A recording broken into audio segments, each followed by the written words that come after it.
They called us the runts of the galaxy, fragile, hairless, and laughably small. When Arthur walked into the Galactic Assembly, the elite alien empires sneered at his frail human frame. But the laughter died the moment the galaxy's most terrifying apex predator breached the doors and bowed to him. The Grand Hall of Zenith Station was an architectural marvel, designed to intimidate. Its vaulted ceilings stretched hundreds of feet into the artificial sky, and the towering seats of the Galactic Concordat were carved from the iridescent core stone of dead planets. Everything about the station was built on a scale that made humanity feel exactly as the galaxy viewed them, utterly, laughably insignificant. Arthur Pendleton, chief diplomatic envoy of the United Earth Republic, adjusted the cuffs of his tailored charcoal suit.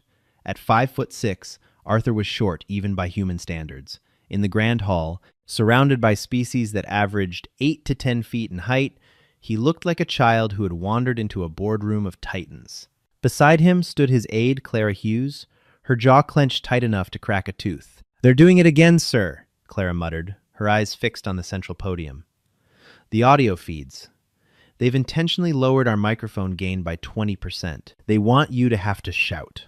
Arthur offered a mild, weathered smile. He was a man in his late 50s, his hair a distinguished silver, his posture impeccably straight. Despite the station's slightly elevated gravity, a subtle insult meant to make the humans sweat under the extra atmospheric pressure. "Let them play their games, Clara. We didn't cross 60 light years using the old Boeing Lockheed warp drives just to throw a tantrum over a microphone." At the center of the chamber, Ambassador Silas of the Altoran Ascendancy rose to speak. The Altorans were a breathtakingly arrogant species, towering at 9 feet tall with slender, luminescent blue bodies and elongated, graceful limbs. They viewed themselves as the pinnacle of evolutionary refinement. Silas looked down his non-existent nose at the human delegation's tiny booth. The translation matrix in Arthur's earpiece crackled to life, rendering Silas's musical, chiming language into crisp, aristocratic English. "And now the Assembly must address the petition of the humans," Silas announced, letting the word hang in the air like a foul odor. A ripple of low, clicking laughter echoed through the vast amphitheater. "The Earth Republic seeks full trading rights in the Orion Spur and the protection of the Concordat fleet. A rather bold request for a species that has only achieved faster-than-light travel in the last century." Arthur pressed the activation stud on his desk. He didn't shout. He spoke in a calm, measured baritone that forced the translation matrix to adapt to his cadence. "Ambassador Silas, humanity has established 5 successful colonies, eradicated planetary disease on our homeworld, and developed a thriving industrial sector. We offer exclusive rights to our agricultural yields, including our synthesized hypergrain, which your own medical journals, specifically the research of your esteemed doctor, Jonathan Hayes' equivalent High Scholar Valen note, could cure the famine on the outer rim." Silas waved a long, dismissive hand. "We are aware of your dirt-scratching capabilities, Envoy Arthur, but the Concordat is not an agricultural charity. It is a defensive and economic alliance. What military value does a species of your stature bring? You require pressurized suits just to survive standard atmospheric conditions on half our worlds. Your bone density is pitiful. You hail from a Class 9 death world, yet you look as though a stiff breeze would shatter your femur." More laughter. The Cedoan delegates, bulky aquatic creatures in containment suits, blew bubbles of amusement. The Silvari representatives whispered behind their floral appendages. "We are a resilient people," Arthur replied, his voice never wavering. "Size is not the only metric of strength, Ambassador." "Oh, but it is the only metric that matters when the dark comes," Silas sneered, leaning over his podium. "We have seen your combat footage, Arthur. Your weapons are crude kinetic throwers. Your soldiers are soft. You hide behind layers of primitive steel. If the Concordat grants you membership, we would not be gaining an ally. We would be adopting a pet, and a rather fragile one at that." Clara's hand hovered over the audio cut switch.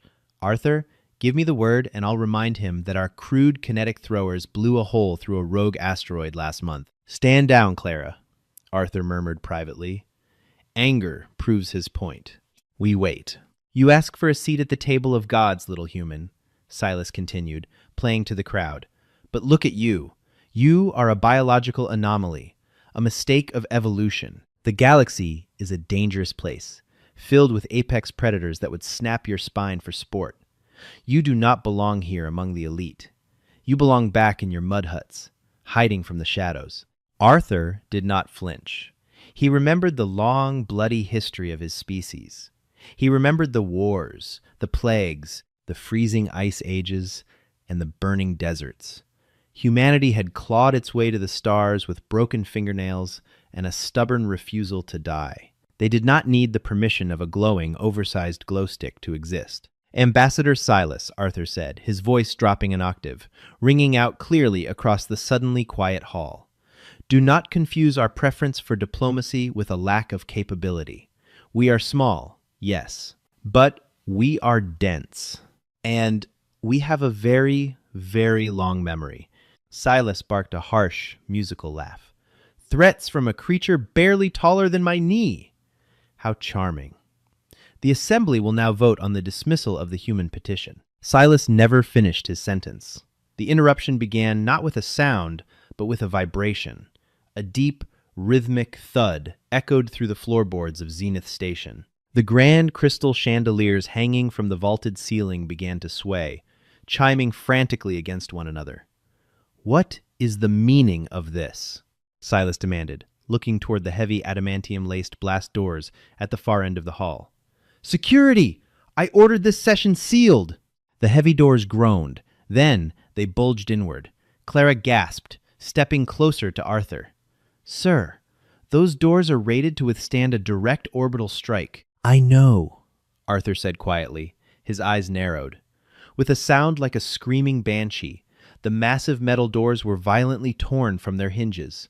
They flew through the air, crashing into the lower seating tiers and scattering alien delegates like bowling pins. Sirens instantly began to wail, bathing the pristine hall in flashing, apocalyptic red light. Through the dust and smoke of the breached entryway strode the nightmare of the galaxy. They were the Valerians, though human intelligence had bluntly nicknamed them the Apex. They were a nomadic, hyper-lethal warrior race that recognized no laws, no borders, and no authority other than raw strength. Standing an imposing 9 to 10 feet tall, they were a terrifying amalgamation of ursine bulk and lupine predatory grace.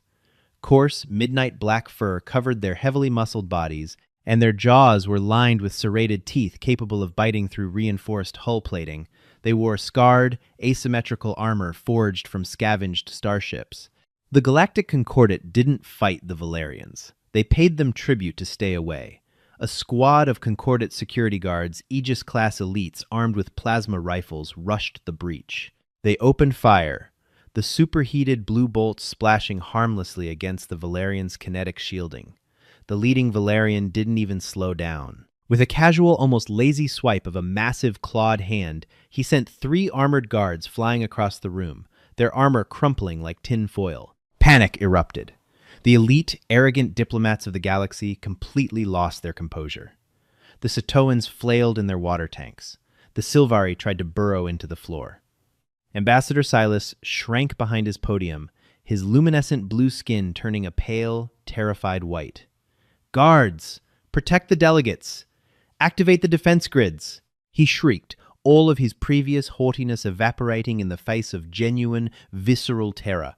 The alpha of the Valerian boarding party stepped forward. He was larger than the rest, his armor decorated with the skulls of unidentified, monstrous beasts. A thick, jagged scar ran down the left side of his face, blinding one of his 4 glowing amber eyes. The translation matrix struggled to process the deep, guttural growl that emanated from his throat, rendering his name simply as Victor. Victor slammed the butt of his massive energy halberd into the floor. The shockwave cracked the stone and brought absolute silence to the screaming hall. "We are bored," Victor's voice boomed through the universal translators, sounding like grinding tectonic plates. "The Concordat's tribute is late, and your borders are encroaching on our hunting grounds. I have come for payment." Silas, trembling uncontrollably, peeked over his podium.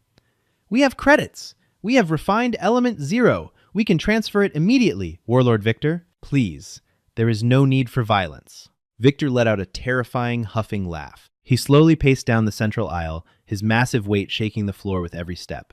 He paused near the human delegation's booth, towering over them like a skyscraper made of muscle and malice. Credits are meaningless, Victor growled. I want blood. I want sport. I will take 50 of your delegates back to our fighting pits. Choose them, or I will kill everyone in this room.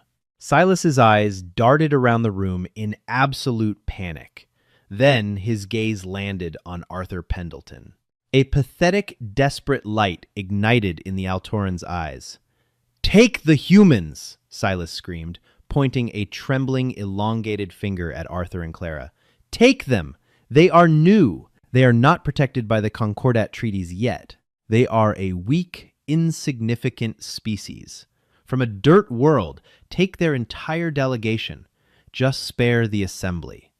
Clara drew her standard-issue kinetic sidearm, a pea shooter, against a beast this size, but her hands were shaking.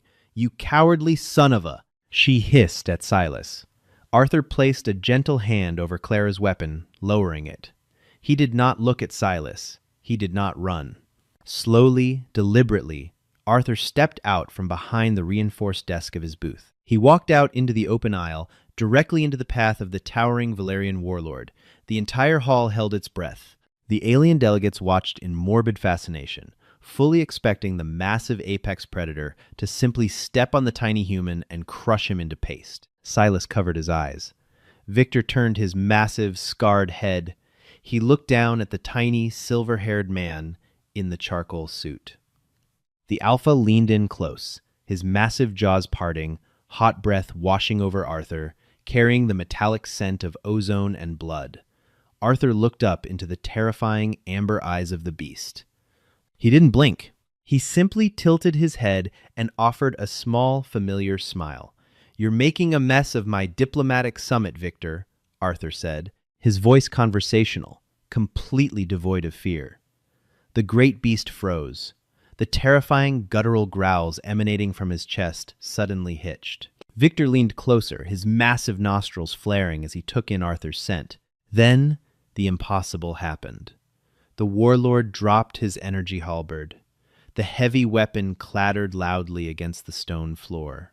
Victor sank to one knee, the armor plating on his legs, groaning in protest, bringing his terrifying, scarred face down to Arthur's eye level.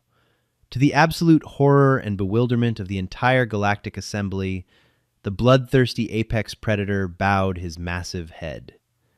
"Arthur," Victor rumbled, his terrifying voice softening into a sound of profound reverence. "Little brother, it has been too long." Arthur reached out a fragile, pale hand and patted the heavily armored, deadly snout of the giant alien. "It has, my friend. I see the biosynthetic implants Dr. Hayes installed are still holding up. They make me stronger than ever," Victor purred a sound like an idling starship engine. The warlord turned his massive head, fixing his remaining amber eyes on the cowering form of Ambassador Silas. The reverence vanished, replaced instantly by murderous intent. "Did this glowing insect just try to offer you as tribute, little brother?" Arthur straightened his suit jacket. "He did, Victor. He also mentioned that humanity is a fragile pet that doesn't belong in the galaxy." Victor stood up to his full, terrifying 10-foot height. He let out a roar that shattered the remaining glass in the chandeliers, turning his furious gaze upon the trembling galactic assembly.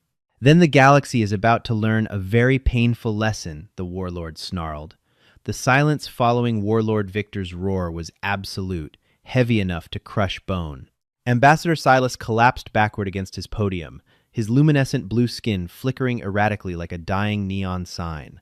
The grand, arrogant facade of the galactic Concordat had shattered in mere seconds, replaced by a visceral, primal dread. Silas stuttered, his elongated fingers trembling as he pointed at the human delegation. This is a trick! A holographic manipulation, a psychic projection. The Valerians do not bow. They bow to no one, least of all a human dirt scratcher. Victor lunged forward. His massive, cybernetically enhanced jaws snapped shut just inches from Silas's face. The kinetic barriers around the Altoran's podium shrieked and failed under the sheer physical force of the warlord's strike. "Silence!" Glowing meat, Victor snarled, his hot breath fogging the remaining glass of the delegate's booth. You speak of things your fragile mind cannot comprehend.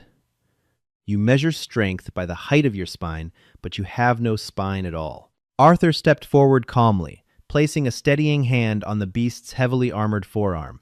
Easy, Victor. We are here to negotiate, not to paint the walls with them. At least, not yet. The warlord grunted, stepping back but keeping his remaining amber eye locked on the trembling assembly. How? Gasped a Silvari delegate, its floral crest wilting, dripping a nervous sap onto the polished floor. How does a class 9 Deathworlder command the apex? It violates every known biological hierarchy. Command? Arthur echoed, his voice carrying clearly, without the need for the artificial amplification he had been denied earlier. We do not command them. We are allies, brothers in blood. A concept the Concordat seems fundamentally incapable of grasping in your endless pursuit of superiority. Arthur adjusted his suit, looking around the devastated hall. 15 Earth, years ago, before we ever encountered your border patrols, our deep space listening outposts picked up a distress signal on the edge of the Perseus Arm.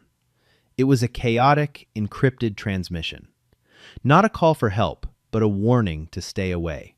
Victor raised his massive head, his voice echoing like rolling thunder. The blood rot. A bioengineered plague. A collective gasp ripped through the chamber. The blood rot was a legendary terror, a weapon of mass extinction banned by every civilized world. It didn't just kill, it liquefied the host from the inside out while keeping their pain receptors completely active. We found a Valerian dreadnought drifting dead in the void, Arthur continued, his eyes hardening as he stared directly at Silas. Your Concordat patrols found them first. We accessed your deleted sensor logs later. You saw they were infected. And instead of offering aid, your patrol ships fired upon their disabled vessel to ensure the plague and the Valerians aboard were eradicated. You left them to rot in the dark to preserve your pristine borders. Silas shrank further into his seat, his eyes darting frantically toward the exit. The rest of the assembly murmured in shock. This was a black operation, strictly hidden from the public record. When our scout ship, the UNS Magellan, approached, Warlord Victor here threatened to blow our vessel out of the sky if we docked, Arthur said, a faint, nostalgic smile touching his lips. He warned us that the plague was completely fatal to all carbon-based life forms. And your tiny, hairless captain ignored me, Victor rumbled, a deep sound of amusement vibrating in his chest. Captain Thomas Sterling. He rammed his airlock directly into our ruptured hull and forced his way aboard. We humans have a very different approach to impossible odds, Arthur explained to the stunned hall. We don't run from plagues. We fight them. Captain Sterling brought his chief medical officer, Dr. Jonathan Hayes, and a surgical team from the Johns Hopkins Interstellar Trauma Unit. They didn't have magical stasis fields or elegant genetic resequencers. They had broad-spectrum antivirals, heavy hazmat gear, and an absolute refusal to let someone die alone in the dark. Arthur pointed toward Victor's massive, scarred form. When the humans boarded, the blood rot had consumed half of Victor's internal organs. His original pack was dead or dying. The air was thick with toxic spores. By all your advanced galactic metrics, he was a corpse. But Dr. Hayes, along with Chief Surgeon William Bradley, refused to log his death. They set up a triage center in the middle of a slaughterhouse. Victor closed his eyes, the memory clearly still vivid. They performed a 32-hour continuous surgery in zero gravity. I watched Dr. Hayes wade through ankle-deep gore. I watched Surgeon Bradley hold my ruptured primary artery closed with his bare hands, while his suit alarms screamed about radiation exposure.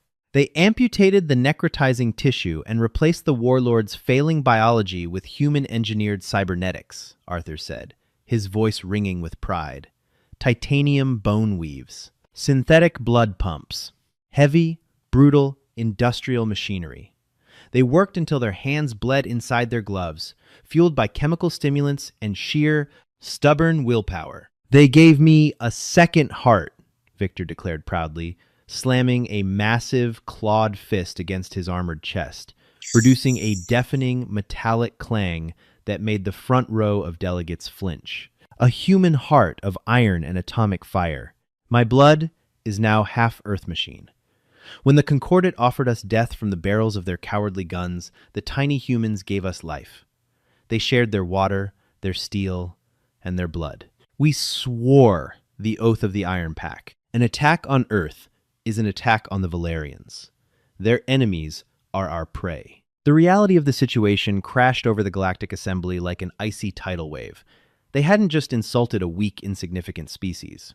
They had insulted the protected kin of the galaxy's most devastating military force.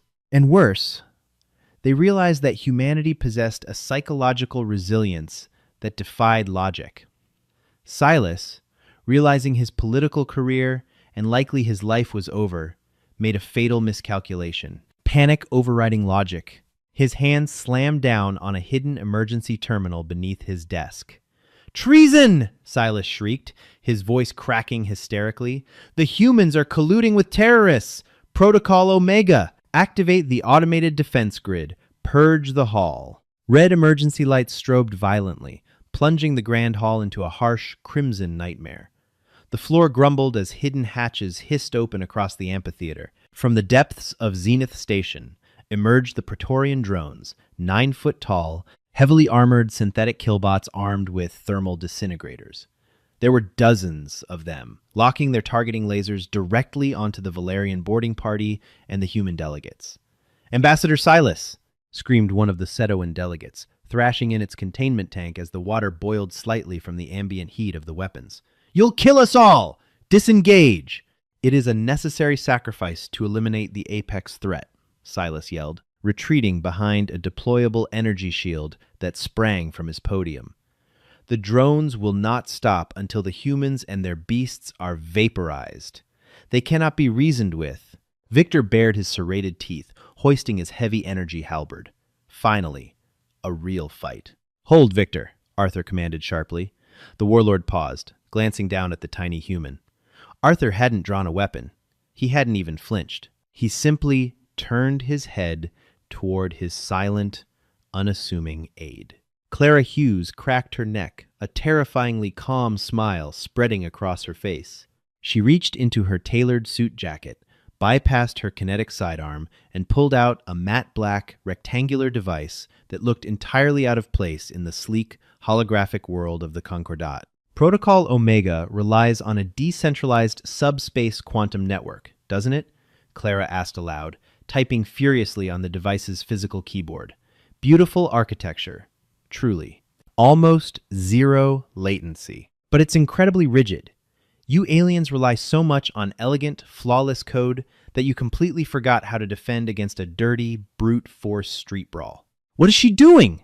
Silas demanded, watching the targeting lasers of the drones begin to flicker uncontrollably. "Fire!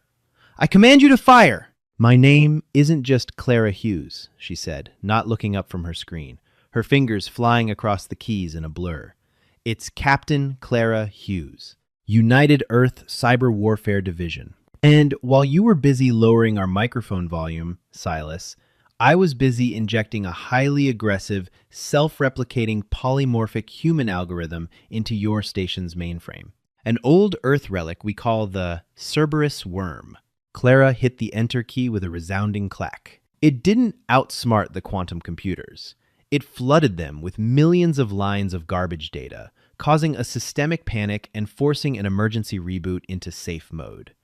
Every screen, holographic display, and lighting fixture in Zenith Station instantly went black. A heartbeat later, the emergency lights flickered back on, but they were no longer a warning red. They burned a steady, deep amber, the color of the Valerians' eyes. The Praetorian drones froze mid-step, their thermal disintegrators powered down with a whining groan. In unison, the dozens of lethal machines turned their heads away from Arthur and Victor, locking their weapon systems directly onto Ambassador Silas and his remaining security guards. Targeting parameters updated. A synthesized voice announced over the station's loudspeakers, speaking perfect Earth English. Threat assessment. Ambassador Silas. Lethal force authorized by United Earth Command. "No," Silas whispered, falling to his knees, his luminescent skin turning a sickly, pale gray. This is impossible. Your processing power. Your technology is a century behind ours. You cannot hack a Class A Concordat matrix. Our commercial tech is behind, Arthur corrected him, stepping calmly past the frozen kill drones. But humanity has spent the last 5,000 years fighting each other in the mud. When it comes to warfare, subterfuge, and breaking things, we are the undisputed masters of the universe. Arthur reached up and tapped his earpiece. Admiral Sterling, we've experienced a slight diplomatic breakdown. The Altaran ascendancy has formally threatened Earth delegates. You are cleared to drop the veil. Copy that. Envoy Pendleton, a gravelly, confident voice, echoed through the stolen PA system, loud enough for the entire hall to hear. Dropping the veil. We hope they like the view. Above the grand hall, the vaulted ceiling was constructed of transparent trans steel, offering a breathtaking view of the cosmos and the Concordat defense fleet stationed outside. The assembly delegates looked up, expecting to see the mighty Altoran cruisers swooping in to save them. Instead, they witnessed a terrifying magic trick. The space directly outside Zenith Station space that had appeared completely empty on all Concordat sensors began to ripple. The stars distorted like a mirage over hot asphalt. Then, the cloaking fields collapsed. A collective scream of terror erupted from the assembly. Surrounding the station were not the three tiny, primitive Earth diplomatic shuttles they had seen dock earlier. Those had been decoys. Lurking in the void were 12 united Earth dreadnoughts. They were gargantuan, ugly, and utterly terrifying. They lacked the smooth, aerodynamic curves of Concordat ships. They were brutal, blocky monoliths of matte black armor plating, bristling with hundreds of heavy kinetic railguns, nuclear torpedo tubes, and point defense batteries. The sheer gravitational displacement of their arrival actually caused Zenith Station to shudder violently. And painted on the hull of the flagship, the 3-mile-long UES Retribution was the roaring wolf bear insignia of the Valerian warlords, right next to the United Earth flag. "What are those?" Silas choked out, pointing a trembling finger at the sky. "Those," Arthur said coldly, "are the results of human engineering combined with Valerian metallurgy. You see, when Victor's people shared their reinforced alloy technology with our industrial sector, we didn't build art. We built the largest, most indestructible kinetic artillery platforms the galaxy has ever seen." Arthur finally reached Silas's podium. He looked down at the cowering 9-foot-tall alien. The physical size difference was comical, yet the power dynamic was entirely inverted. Arthur was the Titan. Silas was the insect. "You called us a mistake of evolution," Arthur said, his voice dropping into a dangerous icy register. "You called us fragile. You demanded we grovel for scraps of your protection. But humanity doesn't grovel. We endure. And when pushed, we break the things that try to break us." Victor stalked forward, coming to stand right behind Arthur's shoulder, a mountain of black fur and lethal machinery. The warlord let out a low, menacing chuckle. "Tell me, little brother," Victor rumbled, looking at Silas like a piece of raw meat. "Do we eat the blue one, or do we make him sign the treaty?" Ambassador Silas stared at the imposing, cybernetically enhanced jaws of Warlord Victor, then looked past him to the terrifying silhouette of the United Earth dreadnoughts eclipsing the stars outside the station's transparent canopy. The luminescent blue of Silas's skin had faded to a sickly, translucent gray. The Altaran's long, elegant fingers dug into the material of his ruined podium. He was a creature of high-minded politics, of sterile debates, and carefully calculated proxy wars. He was entirely unequipped to deal with the visceral, immediate reality of a massive alien predator asking a tiny human for permission to eat him. "Arthur," Silas croaked, his previously musical voice reduced to a dry, desperate rasp. "You wouldn't. The Galactic Concordat spans 10,000 worlds. If you kill me, if you fire those planetary bombardment weapons upon Zenith Station, you will plunge the entire galaxy into a war. You have 12 ships. Impressive, yes. But the Ascendancy has 1,000 fleets. You cannot possibly win a war of attrition against the established powers of the cosmos. Arthur Pendleton did not raise his voice. He didn't need to. In the deathly silence of the Grand Hall, surrounded by the towering, frozen frames of the hijacked Praetorian kill drones, his calm, measured tone was the loudest sound in the universe. "Who said anything about war, Silas?" Arthur asked, adjusting the cuffs of his charcoal suit with an air of mild aristocratic boredom. He reached out and gently pushed the barrel of Victor's massive energy halberd down a few inches. "We humans are a civilized people. We prefer peace. War is expensive, messy, and bad for business. No, we aren't going to fire a single shot today." A collective murmur of confusion and tentative relief rippled through the terraced seating of the assembly. Elder Vash, the heavily armored aquatic Sedoan delegate, activated his containment suit's external speakers. "Then this is a bluff!"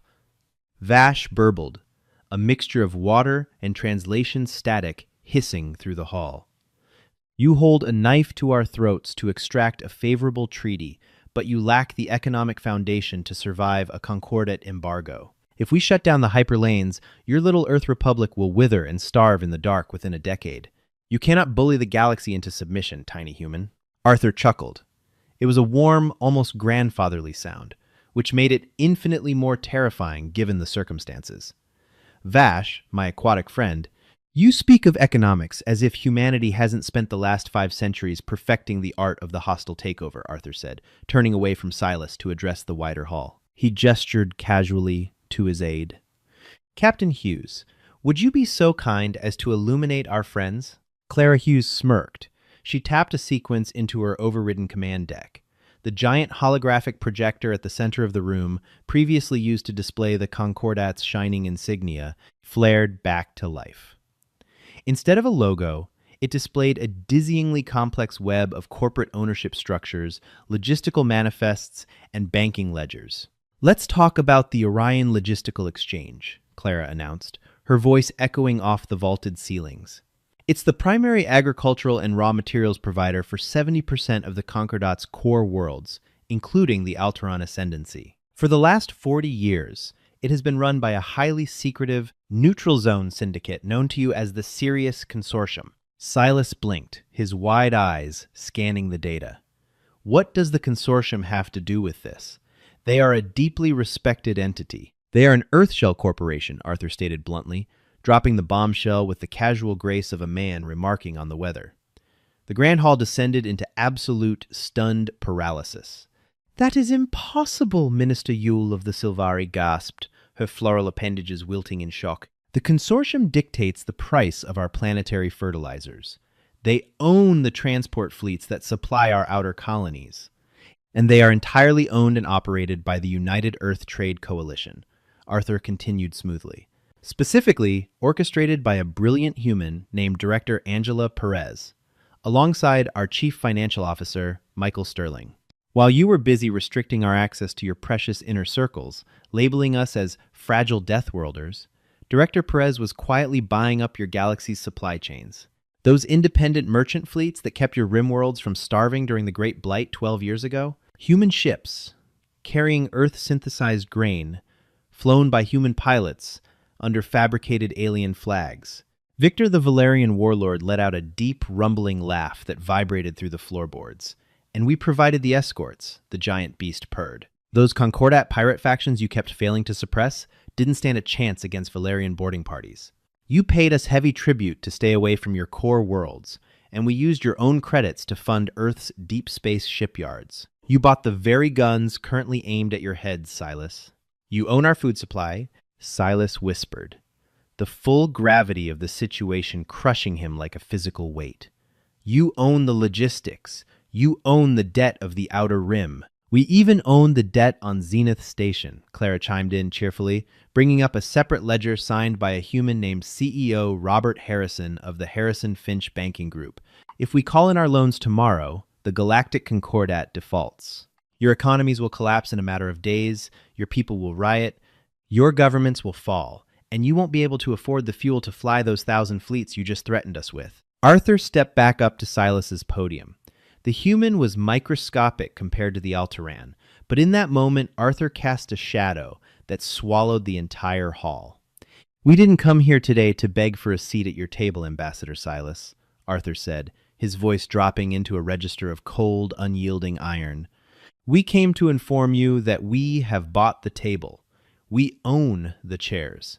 And the Valerians are the bouncers guarding the door." Arthur reached inside his charcoal suit and withdrew a sleek, physical data pad, a piece of Earth tech.